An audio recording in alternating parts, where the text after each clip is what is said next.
Liverpool are expected to try and gatecrash Newcastle's bid to sign Gyökeres from Frankfurt if Alexander Isak isn't for sale. The Reds have made it clear to St James's Park they'd table a mouth-watering offer for the Swede if their stance on his availability changes. Here's talkSPORT's chief football correspondent Alex Crook. I wonder if this could have knock-on effects now when it comes to Newcastle's own pursuit of Hugo Ekitike, a player who is on Chelsea's radar if Nicholas Jackson was to be sold, and more importantly, I think a player who's on Liverpool's radar as well as they look to bolster their forward options. So as much as Alexander Isak's staying, and we do expect him to stay at this stage, could be good news for Newcastle fans. The fact Liverpool are now expected to make a move for Ekitike, perhaps not quite such good news. This as Liverpool have rejected a €67.5 million bid for Luis Diaz from Bayern Munich. Elsewhere, El Hadji Malik Diouf has become West Ham's first signing of the summer. A €22 million deal plus add-ons for the Slavia Prague defender is now done. Elsewhere, Brentford have confirmed the signing of Jordan Henderson on a 2-year deal, and goalkeeper Mark Travers has been training with Everton today after signing from Bournemouth on a 4-year deal. Alexander Usyk says he's going for the knockout against Daniel Dubois on Saturday. With my coach, with my team, we prepared 12 rounds, but if I have chance, I do it. Do you believe you will stop him? Yes, of course. The heavyweight undisputed title fight is live on talkSPORT. How much will the Lions benefit from a full 7 days off ahead of the first test against Australia? We're loving the having a week's prep and having a fresh squad ready to go. So it's been nice to get back to a proper build-up. What we've had to do is a lot of walkthroughs, low-intensity stuff, and a lot of meetings and reviews. And this is a chance to train what you want to get better at, as well as the plans and what we've been doing. So we expect to be better again Saturday. There's no midweek game ahead of the series opener in Brisbane on Saturday. You can get more at talksport.com.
Welcome to the Sports Bar on talkSPORT. I'm Jamie O'Hara and I'm joined by the man himself, Jermaine Pennant, is alongside me. Right, Jammer? Hello, matey.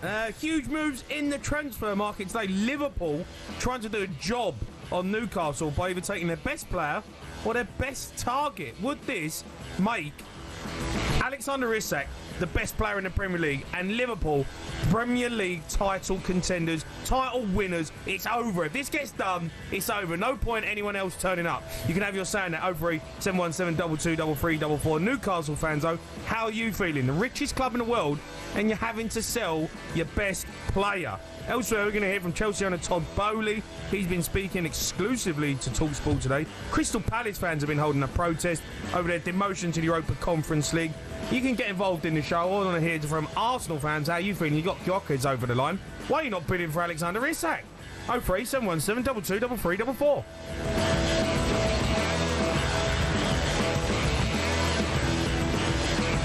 Hello. How are you? Yeah, I'm good. Good? How you been? These chunky things off my head, but apart from that, well, you know, you come in, you know, ill-prepared. No, I just forgot. You know, you forgot things, you know, like that car you left in Madrid. Yeah, Do you know what I mean? You've left it there. You're used to forgetting things, aren't you, Gemma? Yes, you know, it's a story of my life, mate.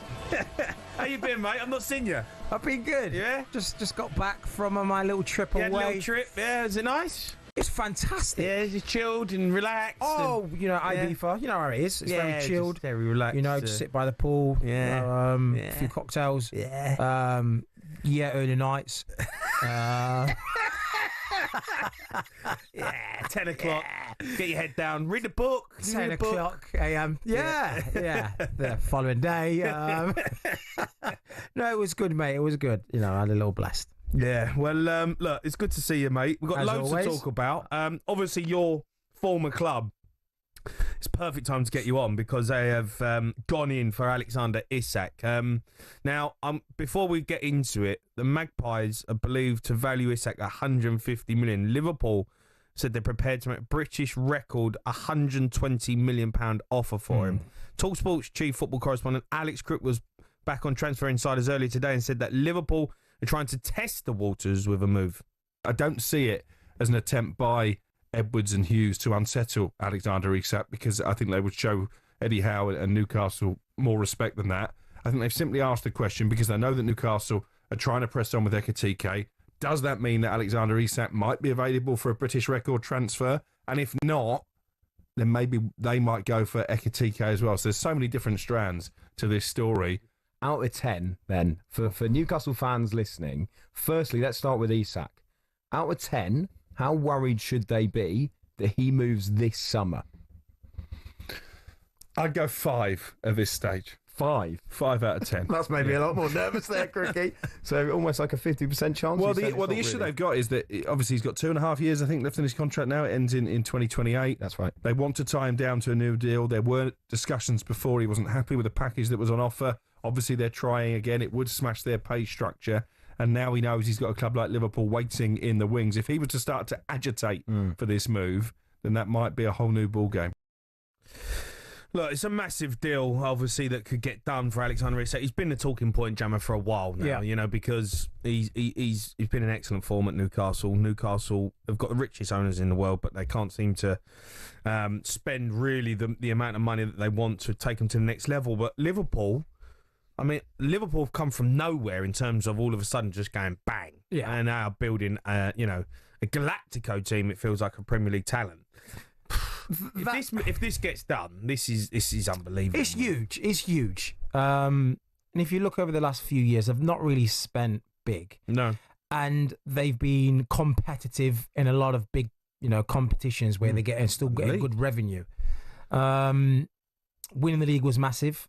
Obviously, they get a lot from the Champions League. They've got a good, at least 60 million from the Champions League as well. And they're in it the next year. Yeah. 177 million from the Premier League.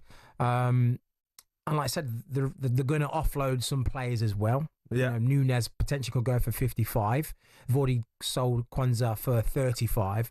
So there you're looking at close to 100 mil. Yeah. So they've got a lot, and the transfer window, they've been quiet last year. So they've got a lot in the bank to go heavy. Yeah. And this is what we're seeing.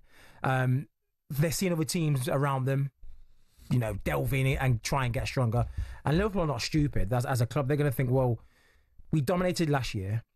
We can't sit on the laurels and think it's going to be like that next year. We have to make an impact to stay ahead of the game. And a signing like Isak, that is huge. Yeah. Because he's the best striker in the Premier League, without a doubt. Yeah. I think look, there's no guarantees in life, but I think if you put this team together that they've put together, Florian Wirtz, Frimpong, Gyökeres, you bring in Isak as well, you've tied down Salah, you got Van Dijk. I mean, we are looking at a super team all of a sudden. Well, what you're looking at now, you're not so much relying on Mo Salah for his, 25, 30 goals a season. That gets you. He's going to be able to relieve a little pressure now because you've got a man, Isak, over the last 3 years, he scored, in the 20s. Yeah. You've got Cody Gakpo, who can also score goals. We know, I think he got double figures this last season. Yeah.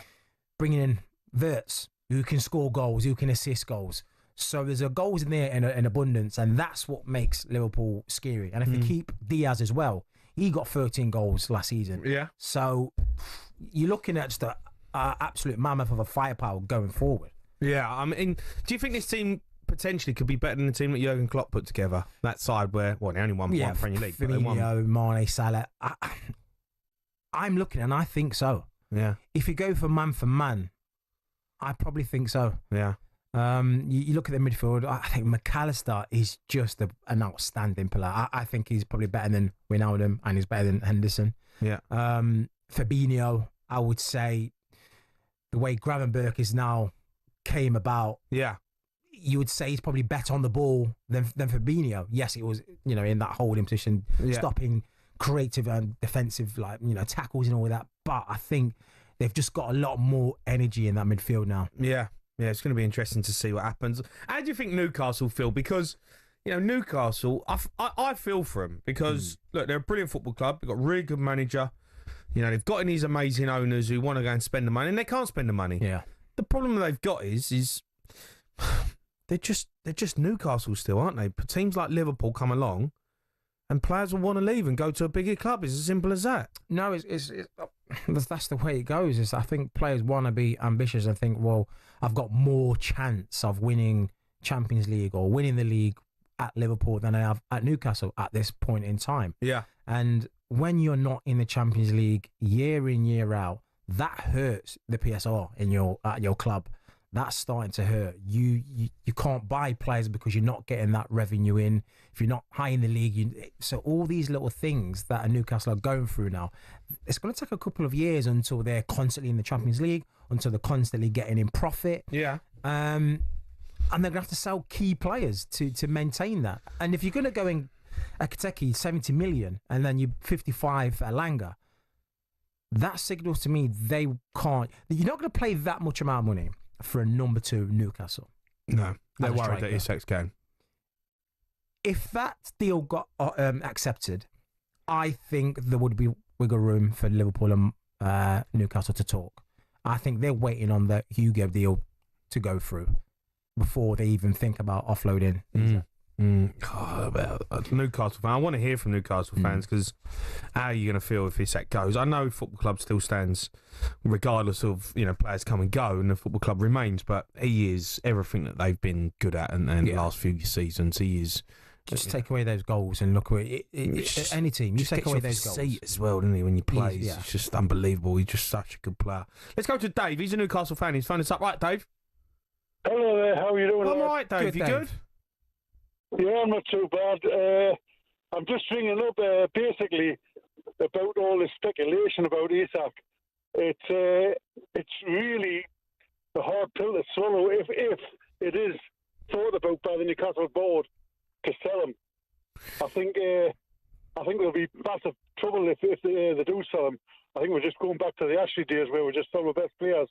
You say that now. Look, Dave, I feel for you because you're in a position where this PSR situation. It feels like they can't spend the money that they've got, and Newcastle, you've got their hands behind their back. But look, if you get £120 million for Isak, £120 million. Jamie, I'm telling you now, Isak is worth £180 million. Come on, mate. Come on, Dave. I'll be totally honest. Look, I'll tell you what, I'll be totally serious. If I was Newcastle's board, I would say to Liverpool, 200 million, I'll forget it. You're not going to get £200 million for a player. No, exactly. I know, but there's a price on everyone. Like £120 million, a British transfer record. £20 million is ridiculous for the best striker in the world. Well, he's not the best player in the world, though, is he? He is the best player. He's the best all-round striker in the Premier League, and the Premier League is the best league in the world. So he's not better than Ousmane Dembele, is he? He's not better than what Doué's done this year. Come on, mate. Come on. Jamie, look, Ousmane Dembele, he's a fantastic player. Don't get me wrong, he is absolutely fantastic. Because Newcastle were trying to sign him about 3 seasons ago because he was going through a really rough patch at Paris, and the Paris were trying to offload him. And obviously, he's hit his form. He's a fantastic player. Now, Alexander Isak, he's an all-round striker.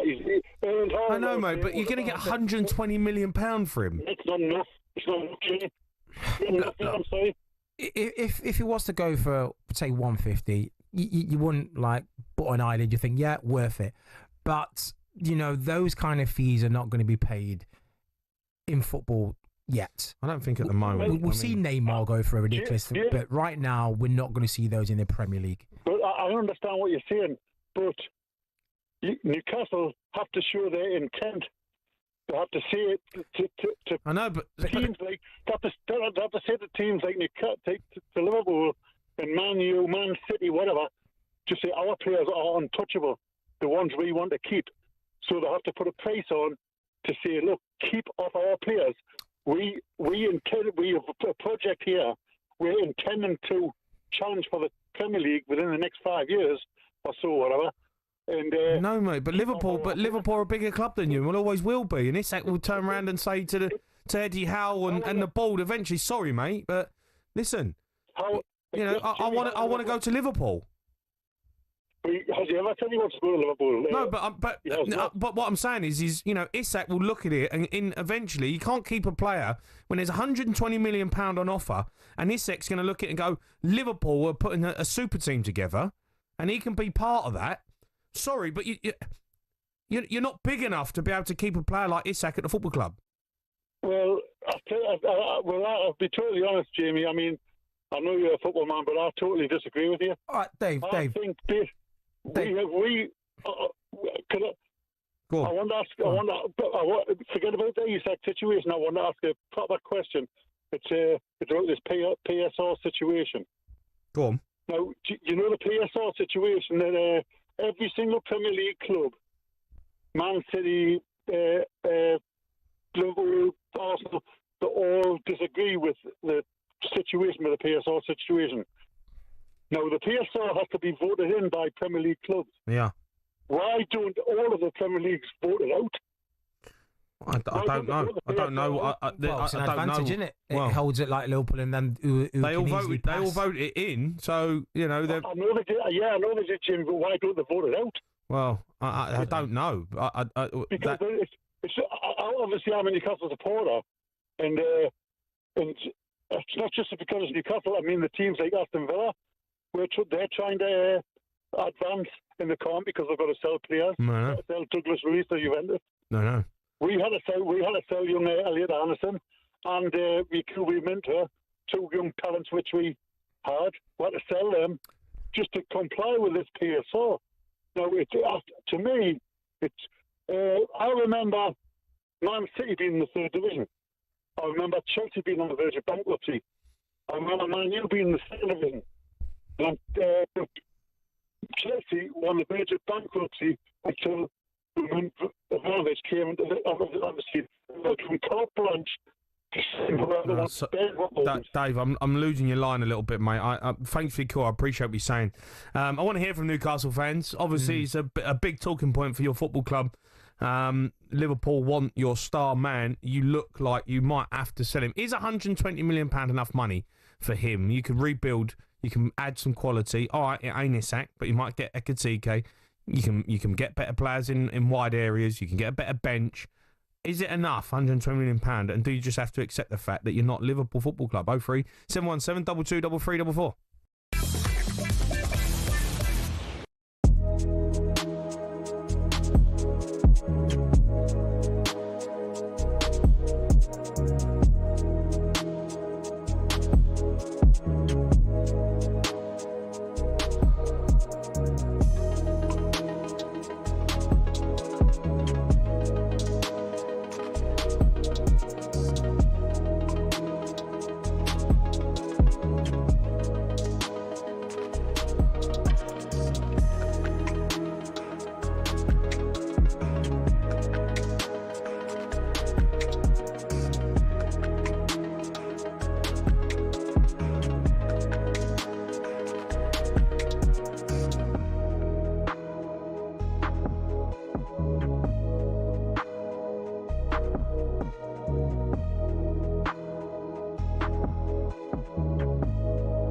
You are listening to the Sports Bar on talkSPORT. Me, Jamie O'Hara Jermaine Pennant. We're going to be joined by European football expert Kevin Hatchard to go through some of the latest deals. But first, talkSPORT understands that Liverpool are in the hunt for Alexander Isak. Our mate Jason Cundy isn't here today because he stepped in for Bentley on drive earlier this afternoon. Here's what Cundy had to make of Liverpool going in for Isak. Liverpool right now, if they get him, yeah, I can't believe they are overwhelming favourites to lift the title again, right?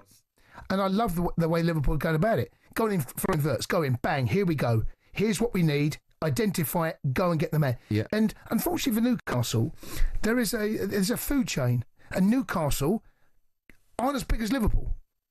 They're simply not. No, you can't argue unfortunately, that's how it is. And Liverpool there, if they come in with the thing that Newcastle got to do now, they might have to just accept that the bigger club has come in, get the most money you can for him. Force it, and he's under contract. Newcastle own the player. I can't believe we're playing that absolute waffle. Absolute waffle. Who's that guy? Pure drizzle. Yeah, just talking absolute dross. Don't get him on again. Who is he? Jeez. Can't be playing that numbnut on our show. Do you think he's right, Cundy, old Cundy boy? Do you think he's right saying there's a bit of a food chain?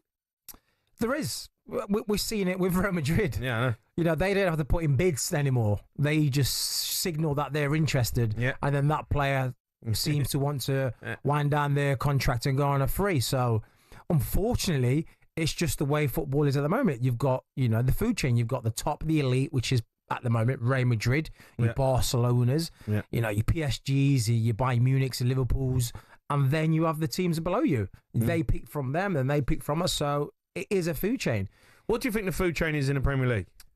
At the moment, you're looking at probably Liverpool and Man City. Yeah. I reckon. Yeah. I reckon there would be if them two coming in and you had an Arsenal, they'll probably fight out between them two. Arsenal ain't on that category, though.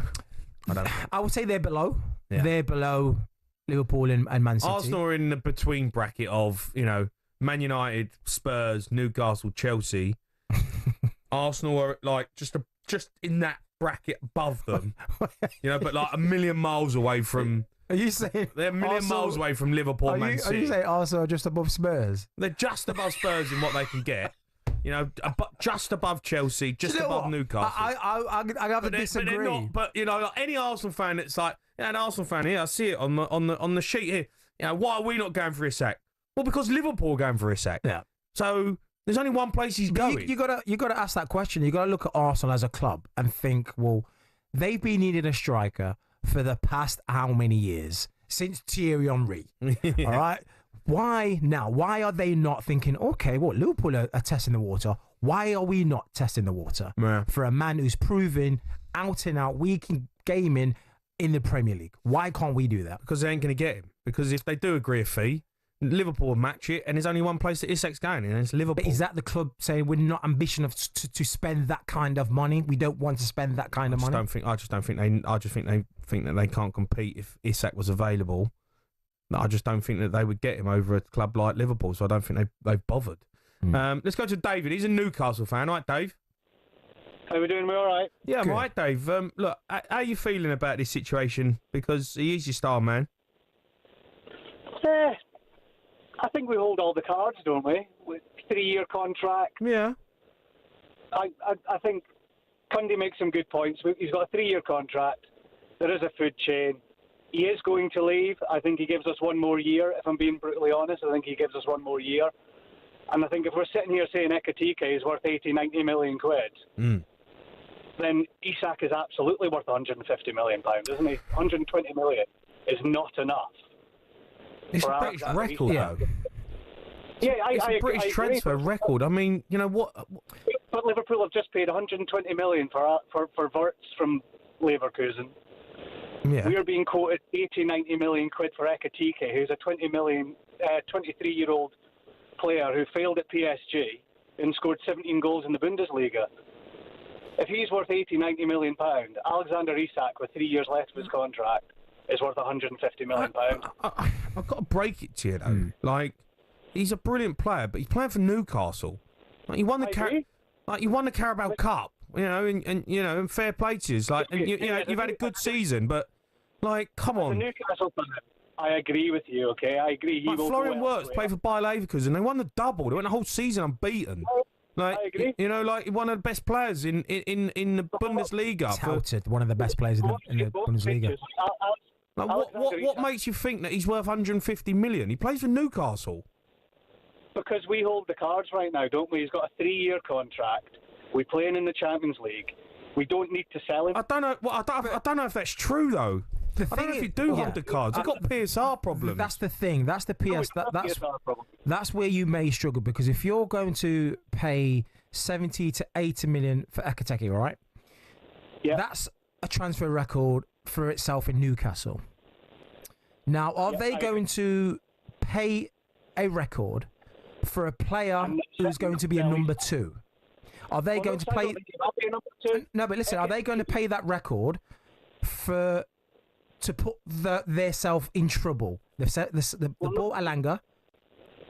I agree. Yeah. They're going to need to maybe buy a few more to stay in the Champions League to compete. Yeah. So another goalkeeper, another centre half. Yeah. So they're going to need to spend, and that if they get Ekateke, I think they will have to listen to offers for Isak. And I agree, but I think we listen to offers next summer, because it's a 3-year PSR period, and I think next summer Isak will probably leave, and he will go to a dynasty club, a Liverpool, a Madrid, a Barcelona, Bayern Munich, whoever it might be. He won't stay at Newcastle for the rest of his career. But I think it's another 12 months, and then he will go for 120, 130 million quid, whatever it might be. But if they want him this summer, it's 150 million. It's 150 million quid. What about 130 million? Well, we're in the position of strength, aren't we? If Liverpool want him, they pay top dollar for him. And that's 3 years left in the contract. And that's what may happen. It may be 120 million, maybe 150 million, and then it may be 50 million. I know they talk about a contract, but you've also got to talk about his age. You know, he's another year older. You don't know what he's going to do this season. He might get injured. You know, he's picked up injuries before. He might have injury-prone season, and you've missed it. It might be worth 80 million next season. Do you think Ekateke is worth 80 million then? I mean, this transfer market, a lot of players. It's just the valuation. I think the market of the Premier League and the market of transfers is ridiculous. All these clubs are hamstrung on PSR situations, but owners want 120 million pound for their players. You know, and 60 million pound for a player who really and truthfully 10 years ago or even 5 years ago would go for 30, 25 million. Now these players who are, you know, good players but not brilliant players are going for 60 million. But then we're all moaning about PSR. Now these clubs meant to do business and compete when, you know, the price of transfers and what, you know, what we regard as what these players worth is just gone out of control. It's ridiculous if you're an owner of a football club. How are you meant to bring in star quality when players want 120 million pound for a player that hasn't even won the Premier League? Well, this is it. It's ridiculous. We can't compete, but we should be able to compete, shouldn't we? No, I agree. I feel sorry for Newcastle. I want Newcastle. You've brought in the best owners and you've brought in these rich owners. You should be able to spend whatever you want. That's my take on it. If you're lucky enough at a club, you've got a billionaire, multi-billionaire who wants to come and make Newcastle unbelievable, great, then they should have the right to do that. How is it fair that Chelsea had the right because they had Roman Abramovich, 20 years ago? How is it fair that, Sheikh Mansour bought Man City 15 years ago and turned them into what they turned into? How's that fair? But now Newcastle can't do it because, there's PSR and we've changed the rules, you're not allowed. Well, Chelsea have become the most successful team in England. They got 21 trophies or something because they had Roman Abramovich come in and turned them into that force. I think it's unfair. But well, in what other industry can you buy a business but then not invest in that business with your own money? No. Disgrace. Yeah, it's a disgrace. It is. I think it's an absolute joke, and I think it's ruining the Premier League and the great teams and football clubs that we could have actually in it, and the players that we could actually get. Because I think everyone would join a Premier League. But on the flip side, you have to be successful. You've got to be successful. If you're successful, you then earn a lot of money. You bring in revenue, and then you can buy a lot of players because that weighs out the cons. But if you're not successful, then unfortunately you're going to get caught out with the PSR. Newcastle fans, keep your calls coming in. Loads to talk about. Arsenal can have their say as well. Why are you not going for Isak? Do you think he would have potential going there? Liverpool fans want to hear from you as well. Does this team guarantee the title if you get him over the line? 03 717 22 3344.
Liverpool are expected to try and gatecrash Newcastle's bid to sign Gyökeres from Frankfurt if Alexander Isak isn't for sale. The Reds have made it clear to St James's Park they'd table a mouth-watering offer for the Swede if their stance on his availability changes. Here's talkSPORT's chief football correspondent Alex Crook. I wonder if this could have knock-on effects now when it comes to Newcastle's own pursuit of Ugo Ekitike, a player who is on Chelsea's radar if Nicholas Jackson was to be sold, and more importantly, I think a player who's on Liverpool's radar as well as they look to buy.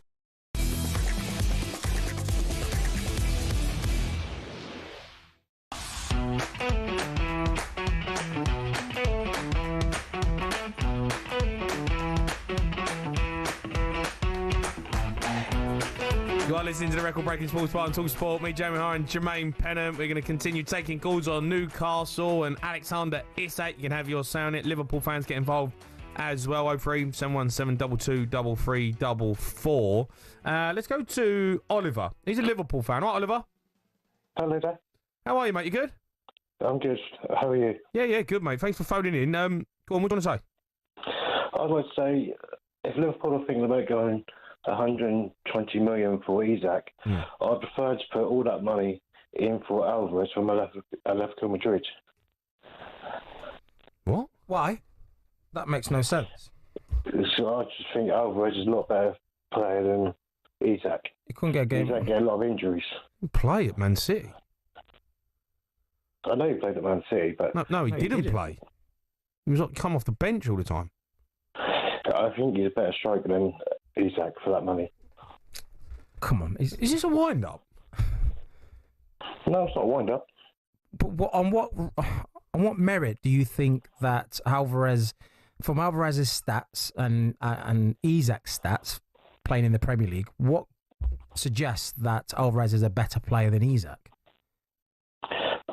I think last season Isak had a good season, he didn't get too many injuries, but if you look at his previous seasons, he does get not bad injuries, but nickels, like get him out of games that we're going to need him for if we had him. So I think Alvarez would be a better signing for that money. But Isak gets, regardless of the injuries, have you seen how many goals he gets a season? He's always contending for a golden boot, injuries or no injuries. So that will suggest that regardless if he's fit or not, Isak's just a better player to get you more numbers as a striker. Yeah, I can understand where you're coming from. I can see where you're coming from. I'm gobsmacked that I've had this call. I'm trying to get up some stats on Alvarez for last season, and I mean, like we're talking different levels here, mate. You know, with Alexander Isak, we're talking about a player who's could potentially be one of the best strikers in the world. Julian Alvarez is a really good player, right? He's a fantastic player, but he ain't on the level of Alexander Isak. You're not spending £120 million on Julian Alvarez. Like, you're just not going to do that. Like, it was crazy money that I thought that Atletico Madrid paid for him, and you know, and he hasn't made them any better than what they were with what they had.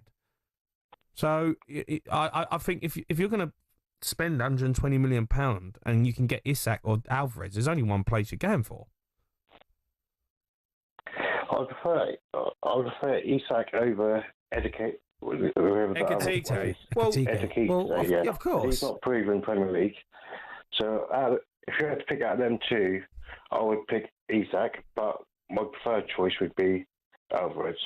Okay. Well, I guess everyone's got their own opinion, but glad you're not the owner of Liverpool. That's a bizarre one. Let's go to Andy, the Newcastle fan. Andy? How are you doing, mate? Would you want Alvarez over Isak? I wouldn't want Alvarez over Ole Gunnar Solskjaer. I mean, I wouldn't mind. Now, let me tell you then, guys. Let me tell you. This is the story, right? Okay, come on in. Newcastle United, by the end of the week, say to Frankfurt, another 10 million. If you accept it, great. If you don't, then do one. Okay. But I think 80 million would get him. Now, my other point is, Ekitike would help the fact that we've talked about Isak's injuries. So if he's out for 2 weeks, we've got a great replacement there. And he wouldn't just be a bench man, because he would come on after, you know, he might come on after an hour and then do the business. Now, my next point, I've got to ask you a question here, right? Matheus Cunha. Mm-hmm. What a great player. Yeah. Right. Brilliant player. He's went for 62 million quid. Yeah. How much better is Isak than him? Well, go on, answer that. Well, I'd say 120 million. That's what I would say. I think 120 million pounds. I would not. No chance. I would say Alexander Isak is 3 times better than Cunha.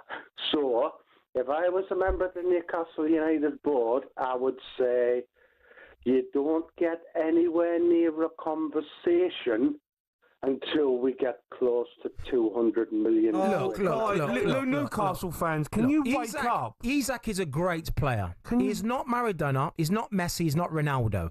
He's not 3 times better player than Cunha. He's not. Isak is a great player. Don't get me wrong, but he's not one of the best players in the world. He's a fantastic striker. He isn't just a striker, is he? He can play out wide. And the point I was trying to make as well is, if somebody really wants to buy Alexander Isak, what they've got to do, Newcastle United have got to set a fee level that says, if you want to buy him, then you are going to bring... Well, it ain't going to be 200 million. It ain't going to be 180 million. It will be 120 to 130 million he will go for. No, it's not. Well, if they want it... Alexander Isak's not going to go for 150 million pound from Newcastle. It ain't going to happen. Newcastle United hold the cards, and what they've got to say is, if you want him, you've got to break PSR rules, and you've also got to...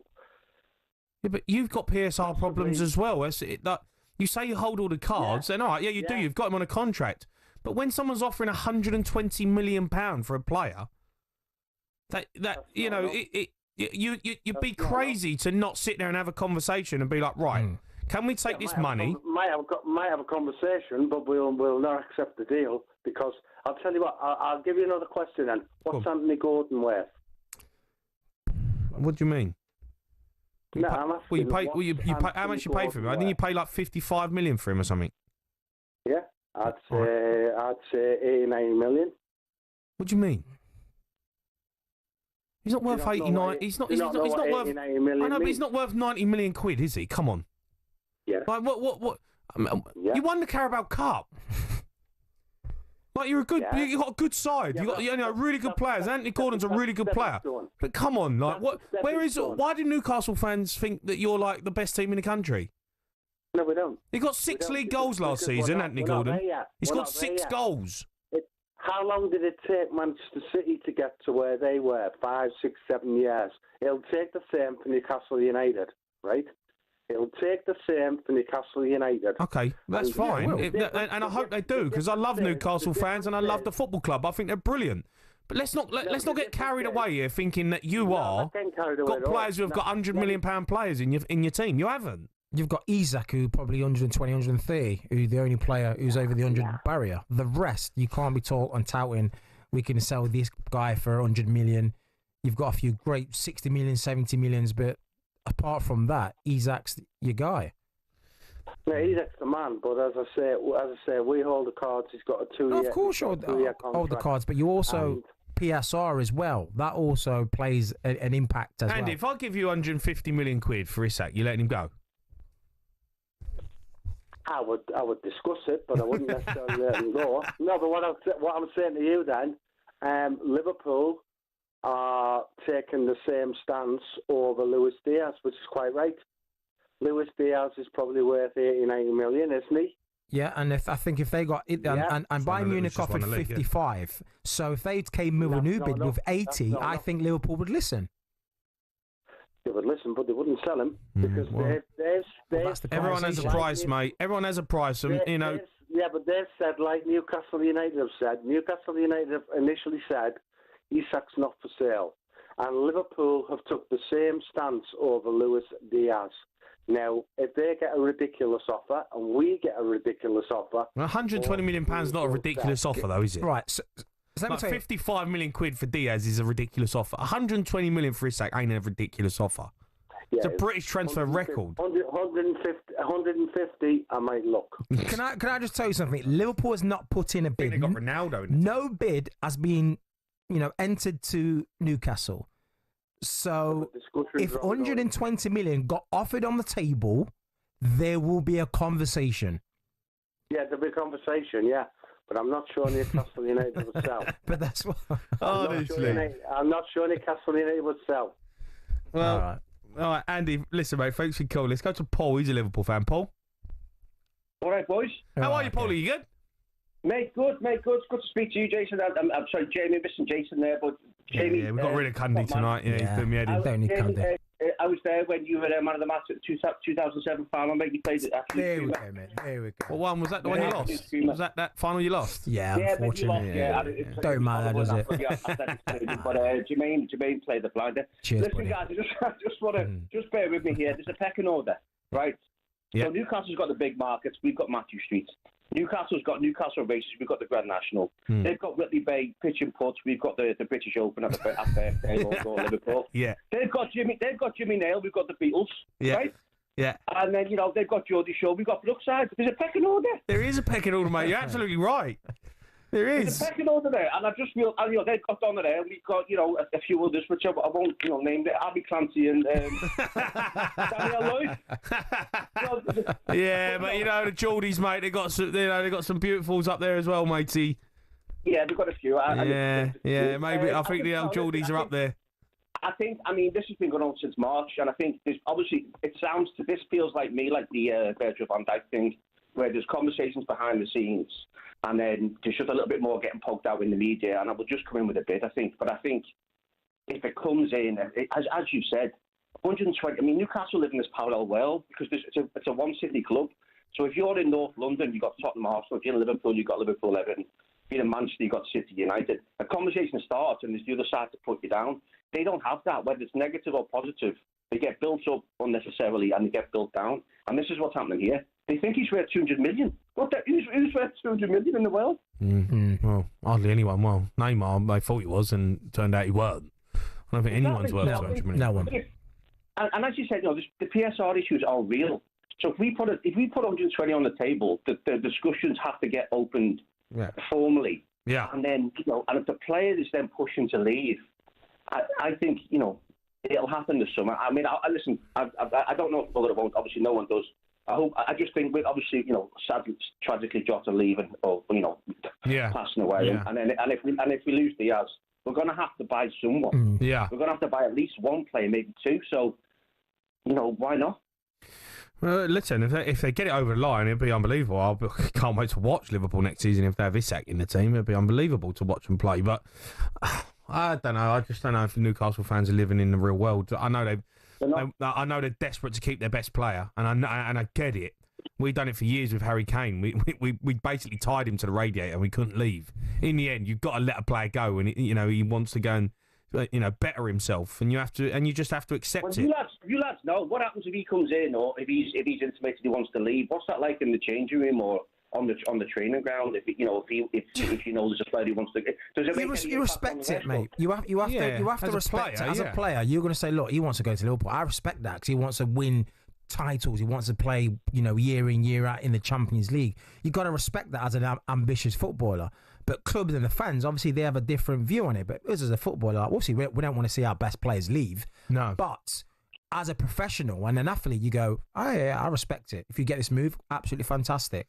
Yeah, I won't mention any names. I remember a lad wanted to leave Tottenham, and he was, a big club was after him. And he come in and just started booting balls over the fence. He was like walking around, and the ball just comes to him. He just wellied one. I was like, he got sent to Gaffer. Was like, mate, get in. See you later. I'm not having this. Do you remember the Andy Carroll signing on the last day of the window? Yeah. And he got that helicopter. I think Michael Owen lent him the helicopter. Yeah. That helicopter might need to be available because Isak might need to get on that helicopter at some point over the summer. Listen, they've done business early, Liverpool. I think they're going to continue doing it. I don't think they're going to leave it till the end this time. I think if they're going to do it, it's going to be done in the next couple of weeks. I don't think they're going to try and. I think they want to start pre-season with the full team, with a team and get ready and get cracking on, and they want to go again. Which is the best way, mate. All right, keep your calls coming in. 03 717 22 3344.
to the Sports Bar on talkSPORT with Jamie O'Hara and Jermaine Pennant. We're going to hear from Chelsea owner Todd Bowley, who's spoken exclusively to talkSPORT today. But first, let's get back to your calls on Liverpool's approach for Alexander Isak. Let's go to Clobby. He's a Liverpool fan. All right, Clobby? Right, guys. How are you, mate? You good? You well? Yeah, obviously slowly getting over the... well, we're never going to get over it, but obviously the death of Josh to Liverpool over the weekend. But it looks like that, looking at the training situation, that Liverpool are trying to get back to normality and everything, and there's a lot of laughs and larking around, so that's good.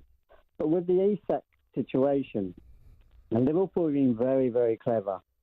They're almost like being like Real Madrid, because Real Madrid do exactly the same thing.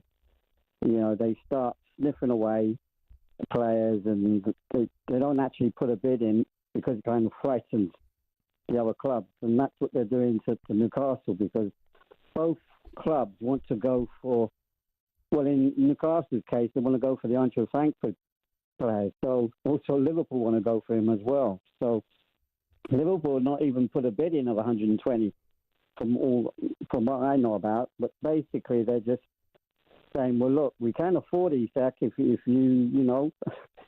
Isak wants to go and you're prepared to come to the table, we're quite prepared to buy him. And obviously Newcastle are going to say, well, no, we don't want to buy him. But then Liverpool will just go and buy the Eintracht Frankfurt player, which is the one that Newcastle wants. Yeah. So Liverpool are in a very good position. They're also putting the frighteners up at the other clubs as well in the Premier League. And in a way, it's not going to make up for Jota in any way. But I think it may be a way of sort of, it's difficult words to use, but obviously with the Liverpool players hearing all of this, they're going to be obviously excited. So Liverpool playing a very clever game here, very clever. Yeah, I love the way that Liverpool have won the league and then just gone, right, we've won the league. Yep. We ain't spent really any money, but now we're going to go and buy the best players in the world. Yep. Man United used to do it, and everyone used to say, Chelsea won the league, bought the league, and Man City bought the league, and Man United used to buy the best player every year.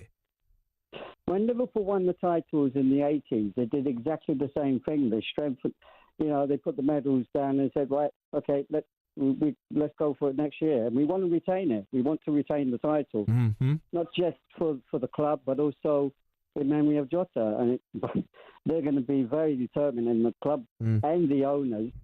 And I'll tell you this now, and this is to all Newcastle fans, if Liverpool do put a bid in, believe me, we will get Isak. Because one thing with our club and our owners, when they go for somebody like Vert, they get him. So you didn't get Casado, though, did you? The Newcastle, huh? Didn't get Casado. Oh, Zubimendi. No, but that was a clever thing what Newcastle did. They weren't after him at all. They were trying. They were doing, like I said, what Real Madrid normally do, which is to put a bid in, but they're not actually really wanting to buy him. It's just to put the frighteners. But it's a completely different thing. They are definitely going for Isak.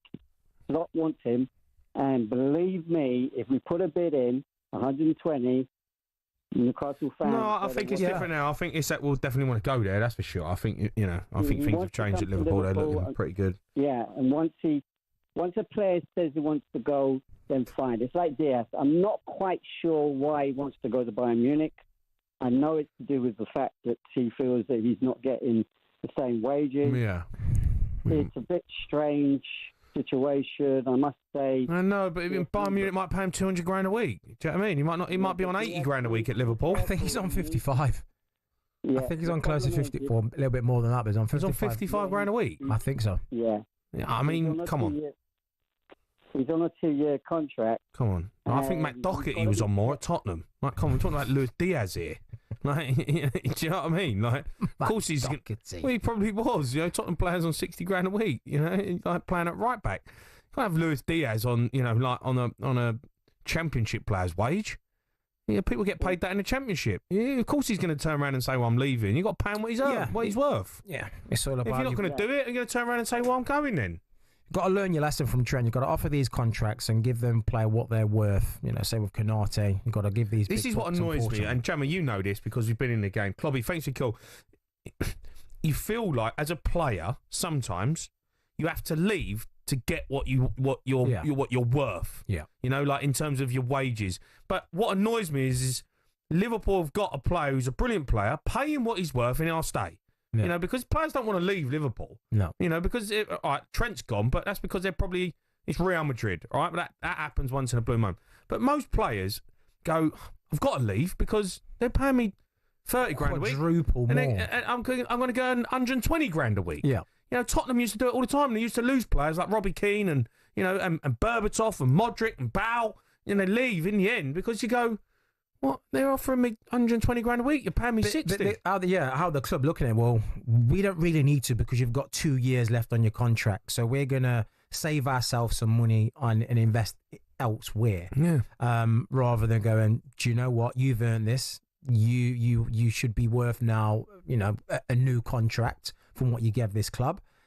And then you'll be able to keep this player. But again, you know, clubs sometimes get greedy. They're a little bit selfish. And they want to obviously use the money elsewhere. Yeah, of course. Well, what they look at is they go, well, Luis Diaz is on this contract. He's on this. We're paying him this. We ain't got to think about it. We don't have to offer him a new contract because he's got 2 years, and we deal with that when we have to, you know, get down. But the players turn around saying, "Hold on a minute, you know, I'm one of your star players. I'm one of your best players. I've been playing consistently well. I'm worth 120 grand a week. I want to stay. I don't want to go to Bayern Munich. I want to stay at Liverpool. But you got to pay me 120 grand a week because that's what I'm worth.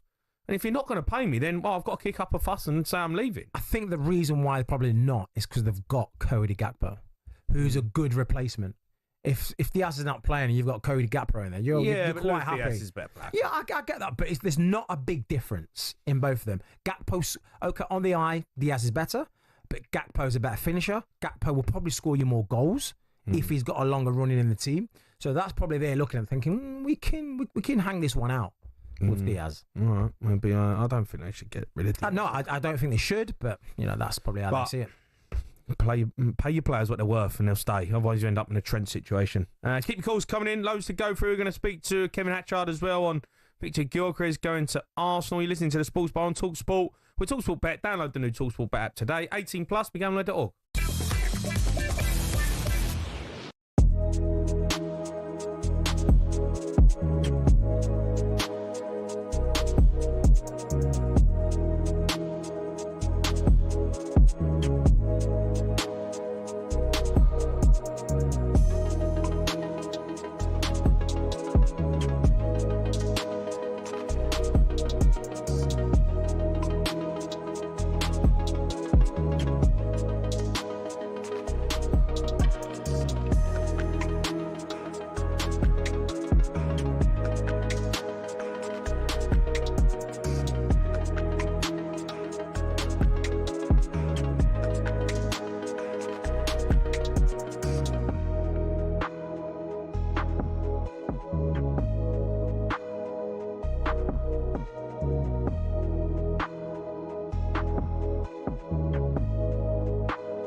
Liverpool are expected to try and gatecrash Newcastle's bid to sign Gyökeres from Frankfurt if Alexander Isak isn't for sale. The Reds have made it clear to St James's Park they'd table a mouth-watering offer for the Swede if their stance on his availability changes. Here's talkSPORT's chief football correspondent Alex Crook. I wonder if this could have knock-on effects now when it comes to Newcastle's own pursuit of Ugo Ekitike, a player who is on Chelsea's radar if Nicholas Jackson was to be sold, and more importantly, I think a player who's on Liverpool's radar as well as they look to bolster their forward options. So as much as Alexander Isak's staying, and we do expect him to stay at this stage, could be good news for Newcastle fans. The fact Liverpool are now expected to make a move for Ekitike, perhaps not quite such good news. This as Liverpool have rejected a €67.5 million bid for Luis Diaz from Bayern Munich. Elsewhere, El Hadji Malik Diouf has become West Ham's first signing of the summer. A €22 million deal plus add-ons for the Slavia Prague defender is now done. Elsewhere, Brentford have confirmed the signing of Jordan Henderson on a 2-year deal, and goalkeeper Mark Travers has been training with Everton today after signing from Bournemouth on a 4-year deal. Alexander Usyk says he's going for the knockout against Daniel Dubois on Saturday. With my coach, with my team, we prepared 12th round, but if I have chance, I do it. Do you believe you will stop him? Yes, of course. The heavyweight undisputed title fight is live on talkSPORT. How much will the Lions benefit from a full 7 days off ahead of the first test against Australia? We're loving the having a week's prep and having a fresh squad ready to go. So it's been nice to get back to a proper build-up. What we've had to do is a lot of walkthroughs, low-intensity stuff, and a lot of meetings and reviews. And this is a chance to train what you want to get better at, as well as the plans and what we've been doing. So we expect to be better again Saturday. There's no midweek game ahead of the series opener in Brisbane on Saturday. You can get more at talksport.com.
Good evening, you are listening to the Sports Bar on talkSPORT. Myself, Jamie O'Hara, and Jermaine Pennant is alongside me. Still to come, we're going to hear from Chelsea owner Todd Bowley, who's spoken exclusively to talkSPORT today. We have a midnight triv.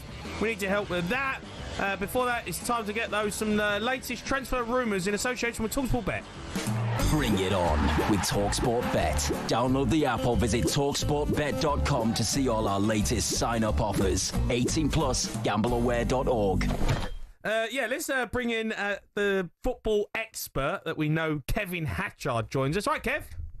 How are we, chaps? You well? All right, matey. Good, mate. Kev, I've just literally looked. You've come up on our screens there. That's a decent little trainer set you've got behind you. I didn't know you was a trainer. Thank you very much. You're trying to be Darren Bent. Oh no, I was, I was about to say I was collecting them before Benty, but that would be a lie, to be honest. But I can only aspire to his collection. It's not a patch on his, I have to say. A few pair of Jordans there, a few pairs of Jordans, over a few years. Fair play, mate. Save up. Yeah, fair play. Look, loads to go at. And we've been talking about Isak to Newcastle, to Liverpool. Kev, do you think this deal could get done? Newcastle fans saying 120 million ain't enough. What do you think? I think a lot of it's going to depend on the player, because I think if he suddenly turns around and says that's a move he wants to make, that changes the dynamic entirely. Newcastle obviously want to keep him. They want him to sign a new contract. He has still quite a long time to run on that contract. But if Liverpool do come in with that kind of offer and they're still trying to chase Ekitike down, then if Isak suddenly starts pushing really hard for that move, then I think it does change it. Until that happens, I think it's a difficult deal to do. But what it shows again is just how determined Liverpool are to make the most of this position of strength that they have, because they were obviously sensational in the Premier League last season. Signing Wirtz was a major, major statement, and they obviously want to enhance that squad even further. Kev, if Newcastle go in for a higher bid, say 80 million, for example, with Ekitike, does that change things regarding Isak due to PSR as well, funds? Yeah, I mean, obviously there's keeping Isak and adding Ekitike, that's a huge chunk of cash. I mean, but Newcastle have been briefing that their intention is for them to be part of the same squad. Now, if they can make that work financially, fine. But Eintracht Frankfurt, if you look at their recent history, they are hard negotiators. They got a huge amount of money for Rondel Kolomuani, and they look at Ekitike and say, well, he's on that level, if not better.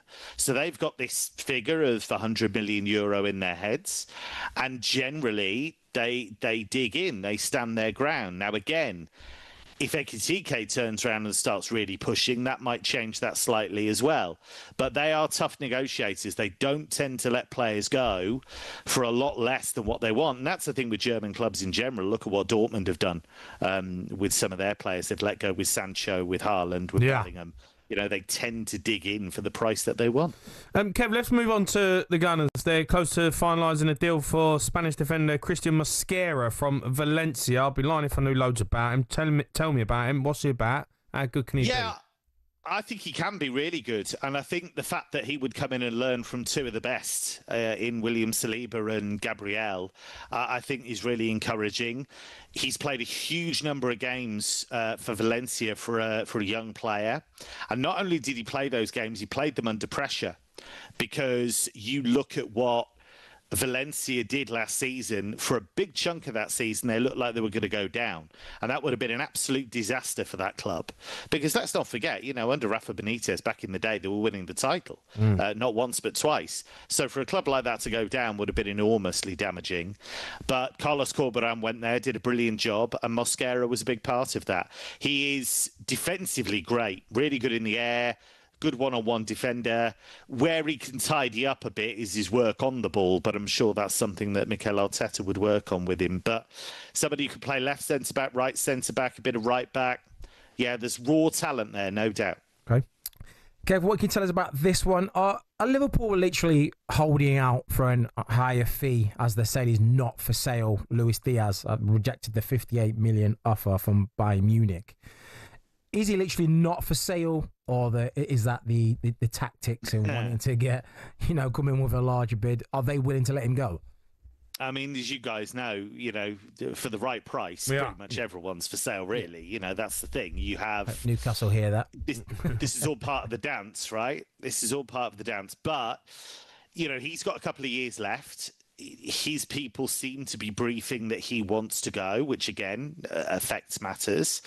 But the noises coming out of Liverpool have been that it's either a bid that is acceptable to them, or they'll keep him until his contract runs down. He was hugely influential for them. I mean, think how good he was in those opening weeks of the season, and not just at left wing, but in that false nine role as well. And he was very effective when they moved him into that central area.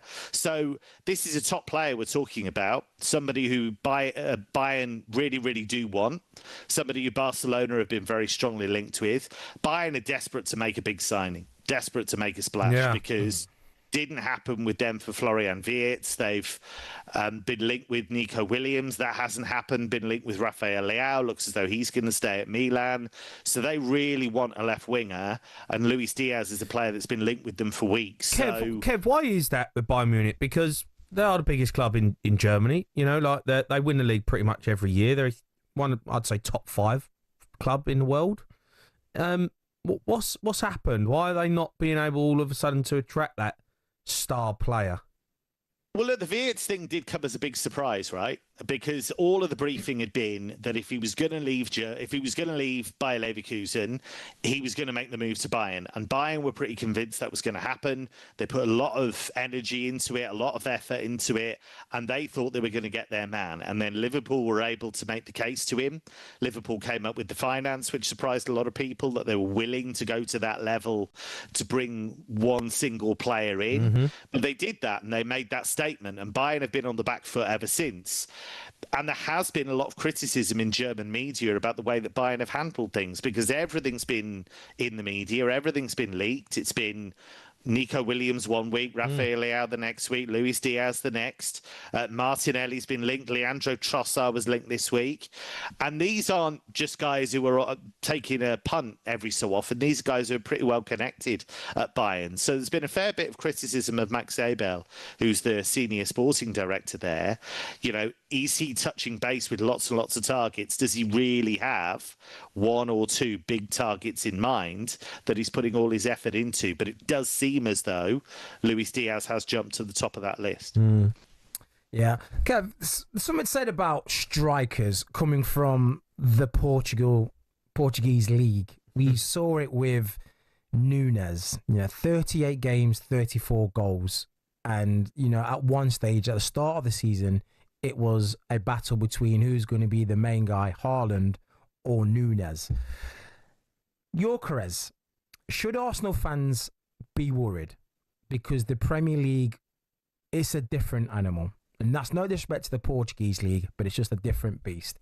And we've seen Gyökeres, start off at Brighton, play 3 games, then he went to Swansea, played 11 games, then Coventry. Is he really the man that's going to make a massive difference? Well, I think the one thing you'd say, I can understand why people have a bit of trepidation about the Premier League. What I would say is that he's also done it in the Champions League. He's looked good at that level. He's scored goals at that level. And I think his game has improved a lot. I think in terms of, you look at the pace that he has, the physicality that he has, the way he strikes the ball, there's a lot of raw material there that I think Mikel Arteta can work with.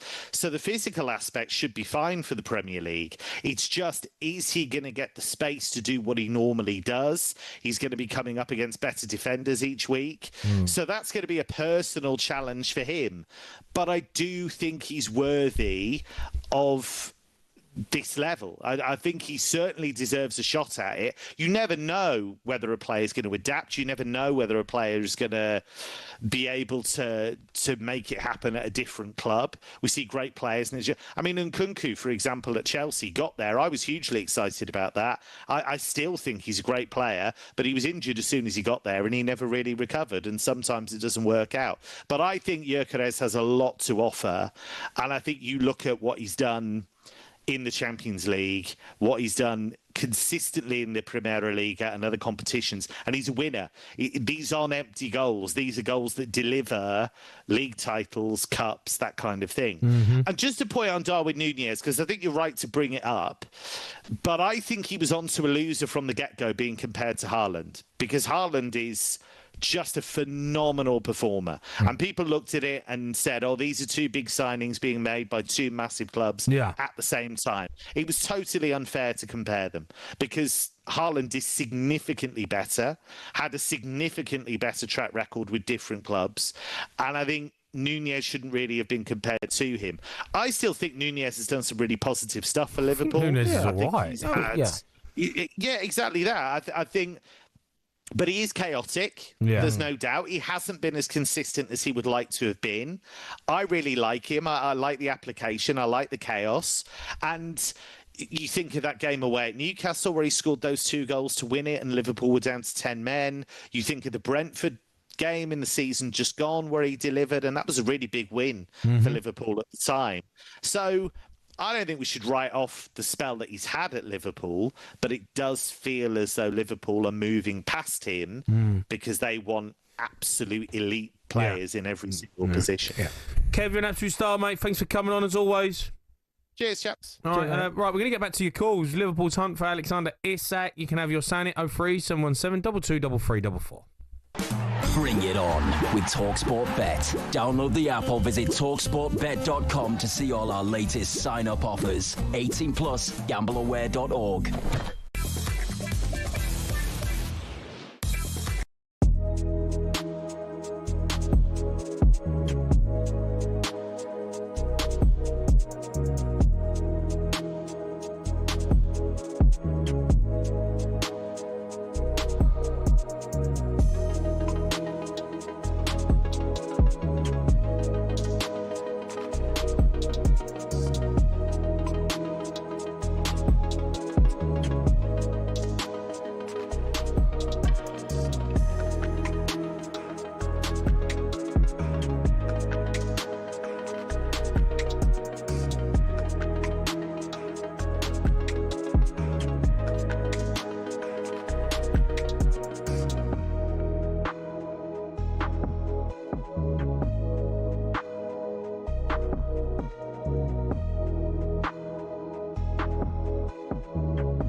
This is the record-breaking sports bar on talkSPORT. Me, Jamie O'Hara Jermaine Pennant. I'm going to bring you tomorrow's back pages as soon as they're in as well. But first, following the Club World Cup victory of the weekend, Chelsea owner Todd Bowley sat down.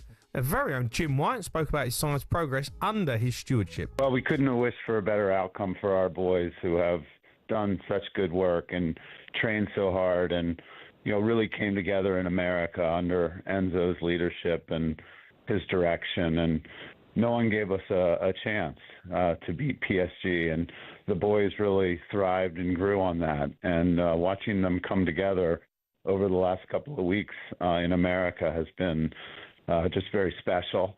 And I think that form that you've seen, you know, is everything we hoped when we were putting this together with Lawrence and Paul. And, you know, Badad and I couldn't be more grateful for, you know, the success that they've had and for all Chelsea fans everywhere. We're just so thrilled and thank you for sticking with us. And, you know, we're really excited about what the future holds. Todd, be honest with me. When you landed in the US, did you think you would go so deep in the tournament, let alone win it? We always knew that, you know, whatever happens on any given day, and, you know, the odds, you know, that we thought what we had, and were able to round out with a piece or two. Really, put the boys and really understanding, what Enzo's been doing. We're big believers. We knew all along in the value of the project. And so, I think obviously it came together brilliantly. And those are just odds that you can't predict, but we're hopeful that every day we wake up, the odds are that, Chelsea is going to win something big. Yeah, that's Todd Bowley speaking earlier on White and Jordan. Fair play, to Chelsea, because I wrote them off. I don't think anyone expected them to go and do they would beat business. PSG. No. And listen, Chelsea fans, it weren't long ago, and I was speaking to Jason, and they were fuming with Todd Bowley and the ownership and the way they was doing things, the business. Now all of a sudden, he's got everyone on side believing in the project. They've got put a decent team together. João Pedro, I think, could be a big turning point. He's a big asset. He's if you put him in the situations that Nicholas Jackson finds himself in, you're going to score a handful more goals. Well, Nicholas Jackson went from being the number 1 to now he's number 3. Yeah. So that he's says, not going to sniff next season. That says a lot with Delap and Pedro. I put them both in front of Jackson. But yeah, I think they need their props. They need their flowers.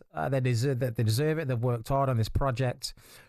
But there's always a but in there. What's the but? No, I'm just saying, if that was a Champions League final, would PSG put in a performance like that?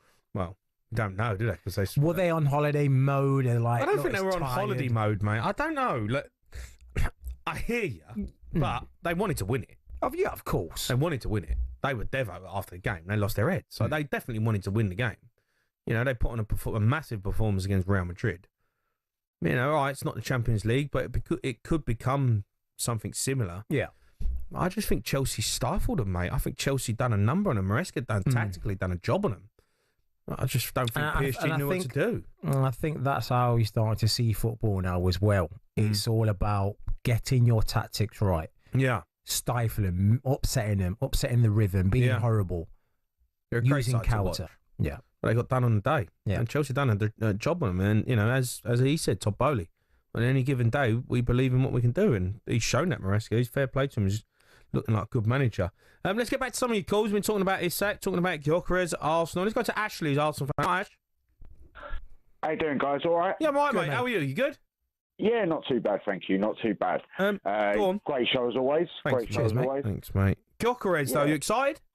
Yeah, very, very actually. To be fair, I just wanted to come from a bit of a different angle. Go on. Because, there's a lot of Isak talk, and look, if you'd have asked me a year ago who I would have preferred, there was a lot of talk, Isak's done it in the Premiership and blah, blah, blah. But I do believe this Gyökeres could be a game changer for Arsenal. We haven't had a striker since Aubameyang, arguably if you even going back to Van Persie and Thierry Henry days. I mean, that's how, you can't really Giroud and Jesus. Giroud's a bit harsh on Giroud. I'm just saying, in terms of that raw goal scorer. Now, I hear you. Eat my words, but I think this, I think he's got that about him. Like, obviously he's got to come and prove it in the Premiership. It's a lot more fast-paced. But take it from me, someone who's been keeping an eye on the Portuguese league for personal reasons. I won't say too much on radio, but every time there's a goal in the Spanish, when we're talking about Portuguese league with Sporting, it's Gyökeres every time. He's a raw goal scorer, penalty taker. Get him in, got to get these deals done, obviously. And if we can get someone like Eze or a Rodrigo to go with that, I do not really see why we cannot challenge next year, as well as our squad being a lot stronger than what it has been. Actually, I've got a quick one for you. Doesn't the fact that the numbers that you're seeing, Darwin Nunez was putting the same numbers up at Benfica. He was 34 and 38, same numbers, the main guy. And he's came to the Premier League, and it's a half of the player that we saw in the Portuguese league. Is that not getting you a little bit like, are we going to see the same? Look, when you put it like that, I'll be naive to say that it doesn't obviously concern me. Yeah. The difference is I do think he's more of an out-and-out goal scorer than Nunez. Now, that's just my opinion from what I've seen. Yeah. Left foot, right foot, just more natural, if that makes sense. But But at the same time, he's got to come and do it. Obviously, Isak's done it. You know, will he hit those sort of numbers? Only time will tell. But Arsenal, I mean, he can't go far wrong from being an upgrade on what we've got. So hopefully, that with what else we're getting or going to get, that should be enough, if that makes sense. He's not on Isak's level, though, is he? I don't think, Gyökeres, is he? What, is Isaac? Well, it's hard to say. Isak. His name's not Isaac. His name's Isak. All right, Isak. Okay. Isak. All right, Isak. Keep calling him Isaac. Isaac Newton. Cool. Isaac Newton. You know what I'm talking about. Yeah, well, I know, but not every 500,000 people don't know who you're talking about listening. Well, that goes to show who I'm more interested in, doesn't it? Getting myself out of that one. No, listen. Obviously, look, the guy's an actual, proper goal scorer. If he goes to Liverpool, that will worry me. Don't get me wrong. I don't want him going to Liverpool. I know how strong they are, considering obviously from last season, keeping hold of Salah, etc. So look, that does worry me. Yeah. So, but do you think it's now or never for Arteta though? Do you think if he gets Gyökeres in and he don't win like a major honour? I've called up in the past and I've backed Arteta now, and I'm a friend of Negative Chris. He calls you up quite a lot. He does. Yeah. About Gyökeres. Now me and him have absolute nightmares against each other. So to be fair, it is now or never. Though. It's got to that stage. You've got to go and deliver. You're going to spend over £200 million with an Eze, without an Eze. If you get a Gyökeres in, you've got no excuse now. So he's got to deliver. Otherwise, I mean, it's a disgrace what them Arsenal fans have been doing. They can't call themselves Arsenal fans, for going whatever they've been doing down at the tunnel or tear out, swearing and all that. You can't be doing all that. Give the guy a chance, give him this window, see what he can do. And this time next year, I'd like to think we're having a bit of a different conversation. Because I do think we're a bit more of just a little bit of a level above you, though, Jamie, still. I know you had your European success last year. No, you are. You can't get away from it. You are. It's simple as that. But I think you lot are a disgrace, though. What you've done to Madueke, the way you've treated him, is absolutely disgusting. That is disgusting. Now, I'm not exactly the biggest fan of the signing, to be fair. It's a weird one for me. There's got to be something in that, whether a winger will leave, Trossard maybe, and Wari. I'm not sure if Wari will go. But something's in that. I'm not sure. Saka needs a rest now and again. So how about the fact that he's a good bloody player? You have been bashing him. I've been listening to you all week. He's a good player. It's a good player to have in your squad. Yeah. But what Arsenal are looking for, players, ready-made stars to make their team better, who are going to be starting. Striker, a good left wing. To go to that next level. Yes. That's right. That's it. And I just think you can't be doing that. You can't be treating players like that, though. Do you know what I mean? Or managers, whatever they've been doing. Do you know what I mean? They've had enough, haven't they? They've had enough. The fans have had enough. Well, this is it. It's now or never. And let's hope, I'll be calling throughout the season anyway. And let's hope Gyökeres is going to back me up on what I'm saying and not make me look stupid. Do you know what I mean? Yeah. I hope he has an absolute stinker. I bet you do. I bet Madueke has an absolute nightmare. Oh, don't. Do you know what? I hope he comes in and hits the ground running, though, all jokes aside, to be fair. No, I do. Listen, I think it's poor treatment of a player. If I was him, and him signing a bit excited to go and play for, he's going. He's leaving Chelsea. He's going to another massive football club, Champions League football, and straight away the fans are on his back, and they're saying they don't want him signing petitions. Yeah. It's mad. Give him a chance. I'm sure they will. I hope they do. Yeah. But this is it. You lot are just a disgrace. Yeah, well, we're not all like that. Ash, top man, mate. Thanks for your call. We'll try and squeeze a few more on if we can. We're also going to hear what Jeff Stelling's favourite toy is. In the rest of talkSPORT. I know what my favourite toy is. You are listening to the Sports Bar on talkSPORT with talkSPORT Bet. Download the new talkSPORT Bet app today. 18+, begambler.org.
Liverpool are expected to try and gatecrash Newcastle's bid to sign Gyökeres from Frankfurt if Alexander Isak isn't for sale.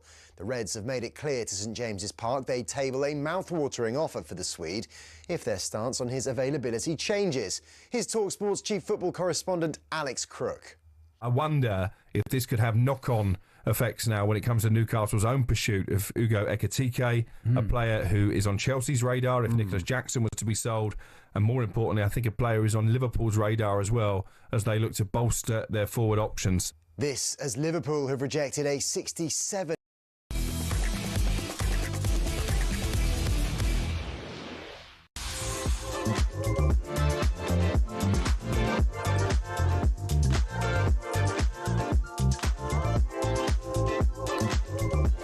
It's me, Jamie O'Hara Jermaine Pennant, giving you the sports bar tonight.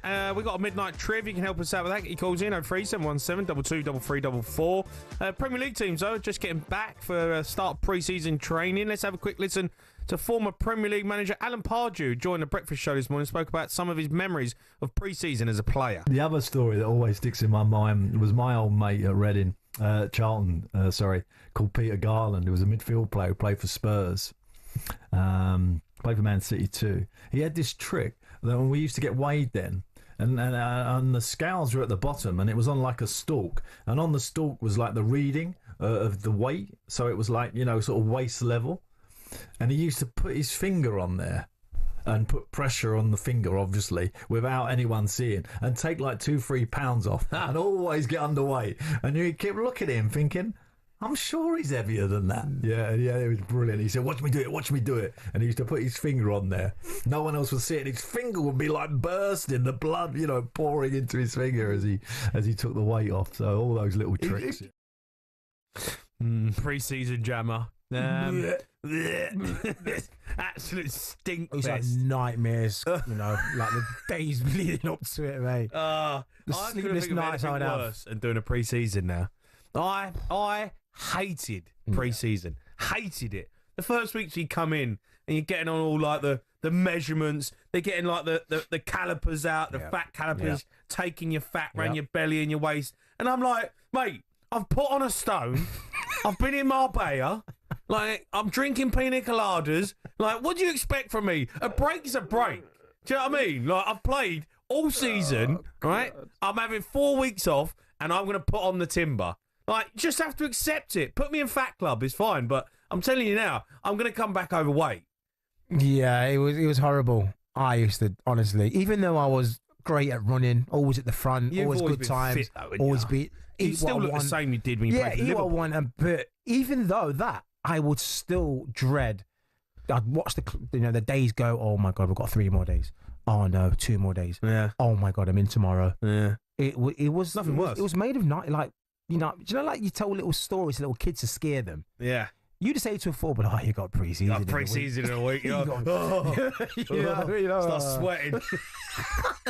oh my God. It's, honestly, guys, it's horrible. No, it's minging. It's minging. There's no fun in it whatsoever. And I remember I was at Spurs at the time, and I'd done a pre-season, and I'd come back a little bit heavy, and I could run, but I'd always carry a bit of weight.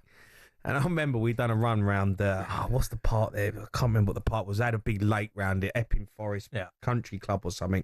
And we were running around this Epping Forest, and I see there's a little. I knew the run come back on itself. You know, like it come back through the trees and then back on itself. So I hid in the bush. So I've got to this point about 4 or 5k in. I'm absolutely breathing. I'm miles off it. I think the goalkeeper's in front of me. When the goal is in front of you, the keeper's in front of you, right? Mate. I used to hate it because the keepers are busy, right? And they're a different breed, these keepers, right? And we had a keeper come back and he was fit, you know, like proper fit. And everyone knows, every baller knows, right? The keeper can't beat you in pre-season, right? If the keeper beats you, you're getting released, right? You're done. The gaffer's not having you. And the keeper come back and he's like sprinting, he's working, he's fit, he's ripped. I'm like, mate, give it a rest. I've hid in the bush. And I just see like one of the big hitters come past my mind and thinking, I can't jump out now because the gaffer's definitely going to know that I've cheated because he's way fitter than me. So you just sneak in the middle of the pack. You know, like you just jump out, carry on, like no one's seeing you, just carry on. And then you see see the keeper behind me. I'm going, yeah, you mug. The worst one for me was Tony Pulis. He took his Austria, and it was high altitude. Yeah, and it was mountains. And it was far, so we had to ride on a mountain bike. We all got mountain bikes, so we jumped on a mountain bike at the hotel. We rode for about 5 miles, and then once we get to this destination, it's up a mountain. Yeah, and when I mean it is steep, you can easily roll back and you're banging trouble. So we're on this bike. Johnny Walters, the fittest guy I've probably known on the planet at the time, he's whizzed off. And you got to wait for one to go up, one come down. And as he's on his way down, all I see him do is just projectile vomit. And all of us just looked at each other and goes, what is going on here? This is the fittest man in the world. So we get on this bike, we start riding up this hill. Mate, it's a disgrace.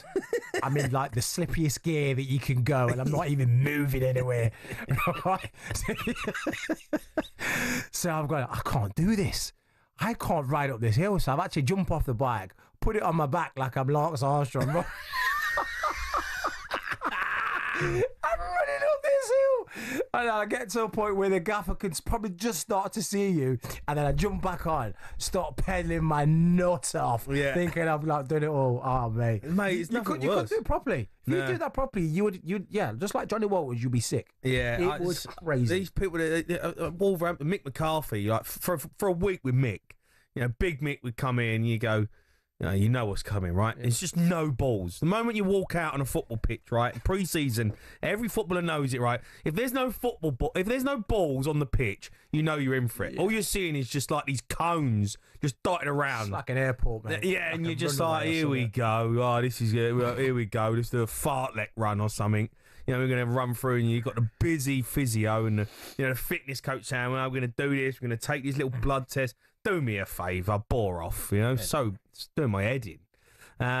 But mate, honestly, I can't deal. So happy I do not miss pre-season one bit. I do not miss it one bit. Right, it's time for this.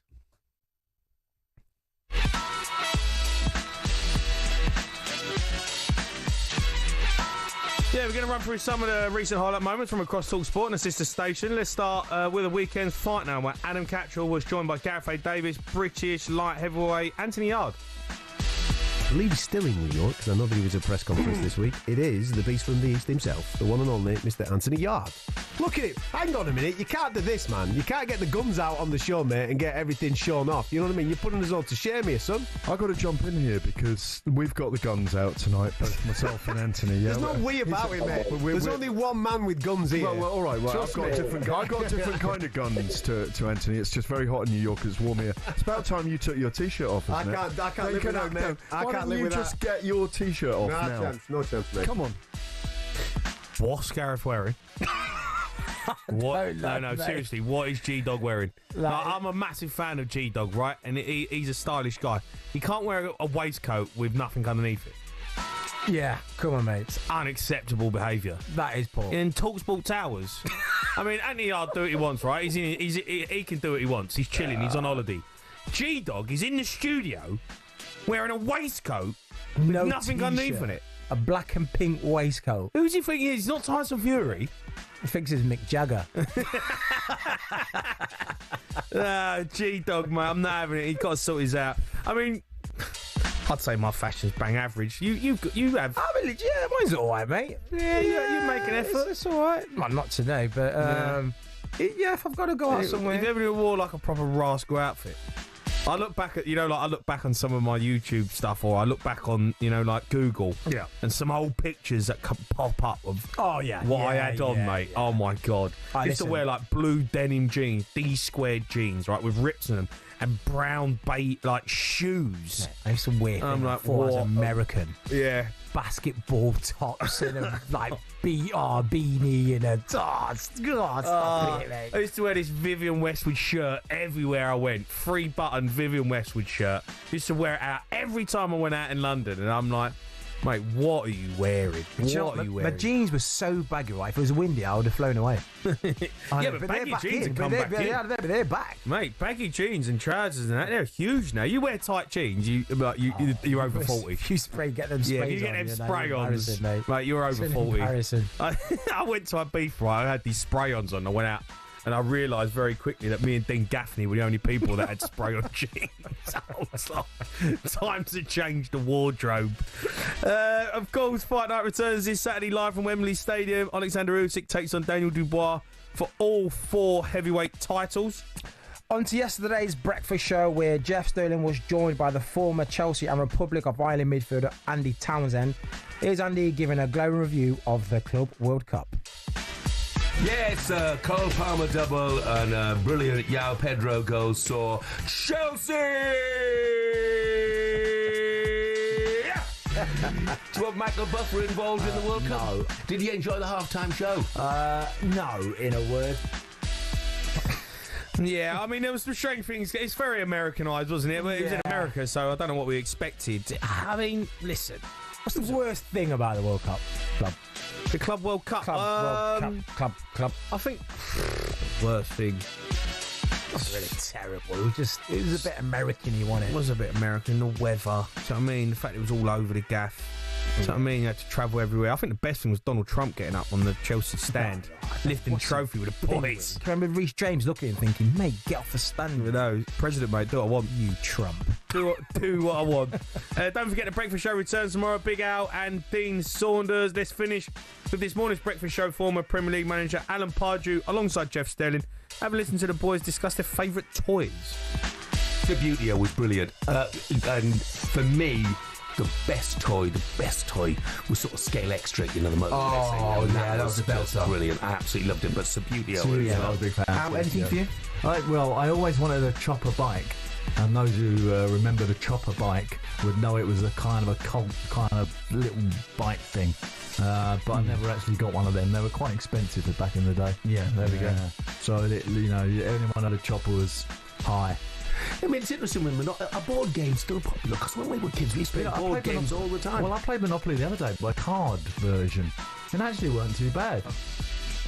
Monopoly's still a big deal, isn't it? I don't really play Monopoly. I've never got into it. Yeah, I played it a few times. Played it not long ago, actually. Mate, it's a great game, Got a whooping. Did you play? Yeah, missus. The missus. She gave me a whooping. Yeah. Just like real life. Not the first time. Yeah, just took all my cash.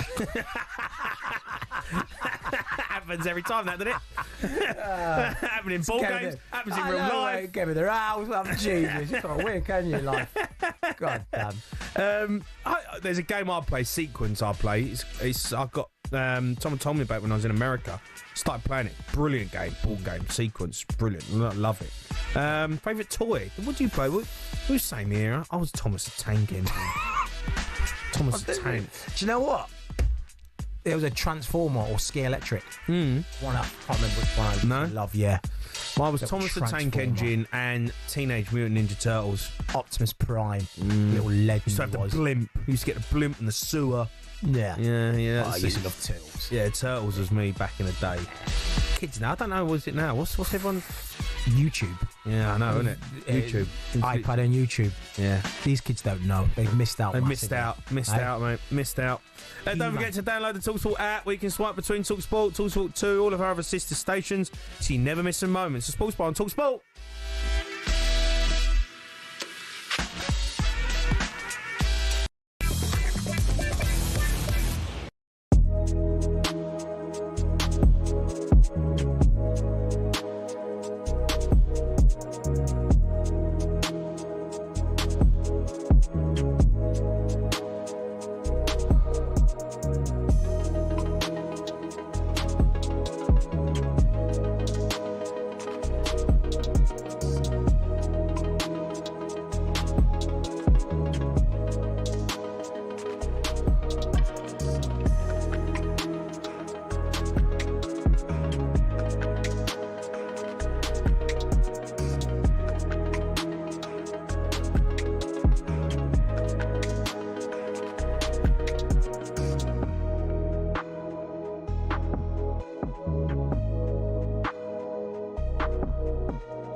Yeah, you listen to the Sports Bar on talkSPORT. Me, Jamie O'Hara Jermaine Pennant. Need your help with the Midnight Triv. Get your calls in 03 717 22 344. But first, the Lionesses are back in action in the Women's Euros quarter-finals this week, live on talkSPORT.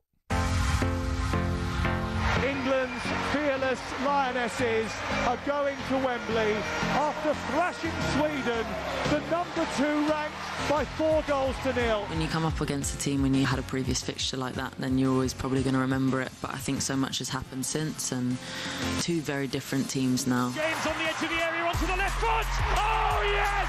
That's a majestic goal from England's Lauren James. Stina is an incredibly powerful footballer. Plays it through the middle towards Blackstenius. Goalkeeper caught in 2 minds. Blackstenius is in! A hard player to play against in that respect. Maybe the tough group stage will stand England in good stead going forward. 2 left-footed shots. It's 4! We had to learn to be our proper England again straight away after that France game, and I think ready to bring that to the rest of the tournament. Another shot in history for the Lionesses, and every kick right here on talkSPORT. Yeah, the England Lionesses are through to the Women's Euros quarterfinals. We'll take on Sweden live on talkSPORT this Thursday at 8 p.m. And now it's time for the back pages.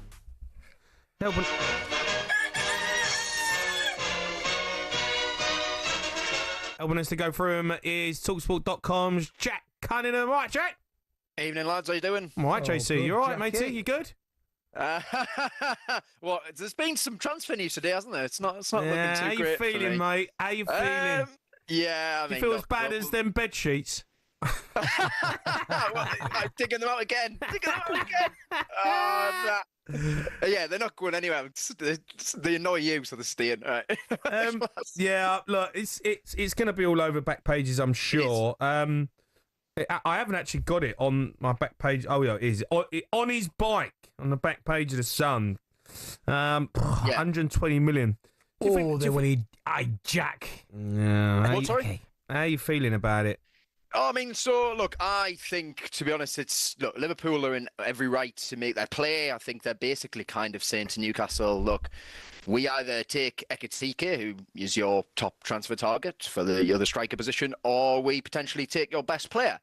And they're sort of putting Newcastle and Isak in the position as well. And I think Isak, it all comes down to how he sort of reacts to it and deals with it. Look, he doesn't strike me as the type of person who's going to go and strike or whatever. Yeah, no. However, these rumours came from somewhere, you know. They came from his agent by the looks of it, okay?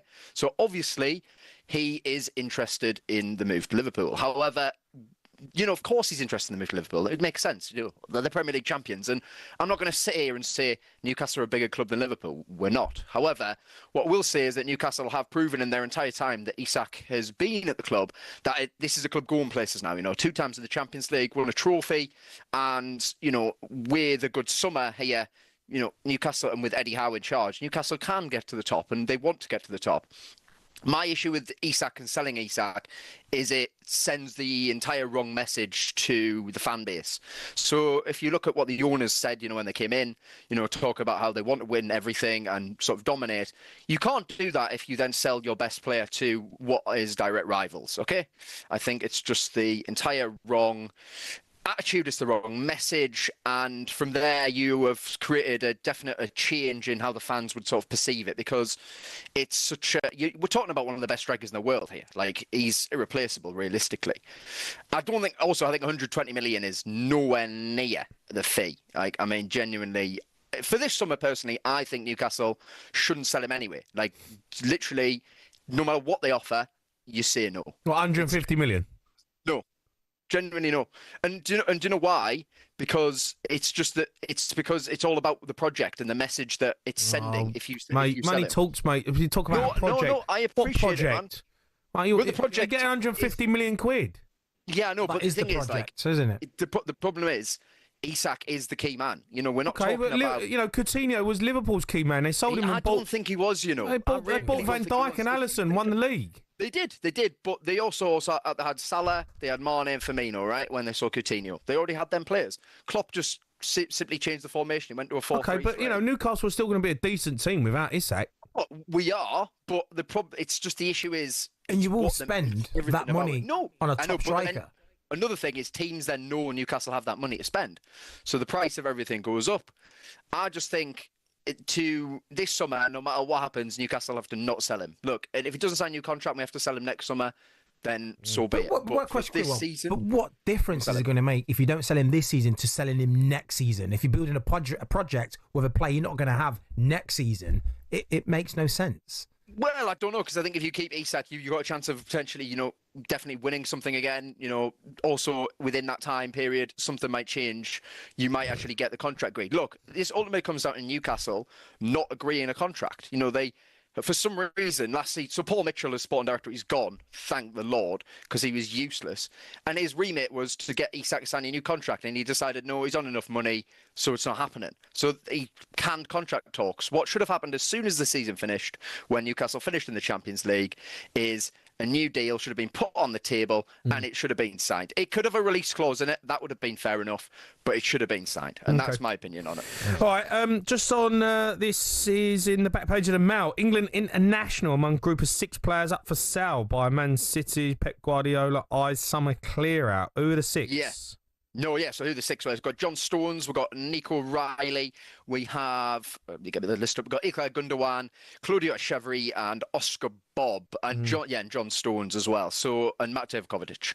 So they are the players that Guardiola is willing to sell. It's unclear if that's just him trying to trim his squad, because he was talking about before the Club World Cup he didn't want a big squad anymore. He wants a smaller squad to work with, and obviously they've signed a lot of players in January. Isn't Grealish on that list as well? He's not on the list, weirdly, but yes. I think that's a given, isn't it? I mean, yeah. It's almost like he's gone anyway. I agree, Jermaine. Yeah, I know what you're saying there. So, but I think, to be honest, it does feel like these players aren't going to be replaced. I think it's almost like a case of he's going to get rid of them, and that's it. He just wants a smaller squad to work with, which is fair enough if that's what it is. But I mean, a lot of these players that we've just read out there. I mean, Gundogan's days are finished in the Premier League. He came back, and let's be honest, it wasn't exactly a glorious return, was it? And Stone's still a great defender, but his injury problems are an issue. That they are. And Oscar Bob's a bit of a harsh one. I mean, he just came back from a broken leg. He looks like a quality footballer. I'm sure someone else would pick him up. But yeah, we'll just have to see what happens there. Right, Ralph, we've got a strange one for me. It's the Sun, United keen to strike Nick deal. Nicholas Jackson is high on the list in Manchester United's hunt for a striker. Yeah, I mean, so when you think of all the strikers on the market, so we've got Egatike, we've got Šeško, we've got Osimhen, and Manchester United are thinking that their solution at their goal-scoring woes is Nicholas Jackson. I mean, it is absolutely baffling. Chelsea have put £100 million price tag on him as well, by the way. And that's looking like their third choice. £100 million? They have put £100 million price tag on him. And that's the thing, he's third choice at the moment as well. And I know. Good banter. The thing with Nicholas Jackson is, I don't actually think he's necessarily that bad of a player. No, he's all right, but he ain't, he ain't £100 million. No, of course he's not. And he's not a goal scorer. I mean, we're talking 10 goals last season in the Premier League. And could you think of a worse move for him almost to go to Manchester United and go to that club, which is just an absolute shambles? All of the pressure on him to score the goals. We've seen already at Chelsea that he can't really score goals. It seems like an absolutely mental move. And look, I wouldn't even be surprised if it happened, because this club, I don't know what they're doing. I think he's one of them. I don't think he wants to sit on the bench, Nicholas Jackson. No, he definitely doesn't. I think he's going to think he's better than Delap. João Pedro's come in and all of a sudden, bang, he's straight in the side scoring goals and he's looking like a right good player. So he is third choice. Yeah. He is. And if you're third choice striker, you're sitting there thinking, hold on a minute, I've going from playing every week to 2 strikers coming in. He's miles out of it. So I would. He's so far out of it, isn't he? He might have to think about leaving. I'm sure he will leave, but they're surely not going to get anywhere near £100 million. Absolutely no chance. How much are they signing for? 20-odd million. Yeah, I mean, all right, if you see 40 million, right, fair enough. You go, all right, maybe 40 million quid, but come on, they're living in cuckoo land. Just quickly, what's on the talkSPORT website? Oh, well, so obviously we've been talking about one North East club. It's actually another North East club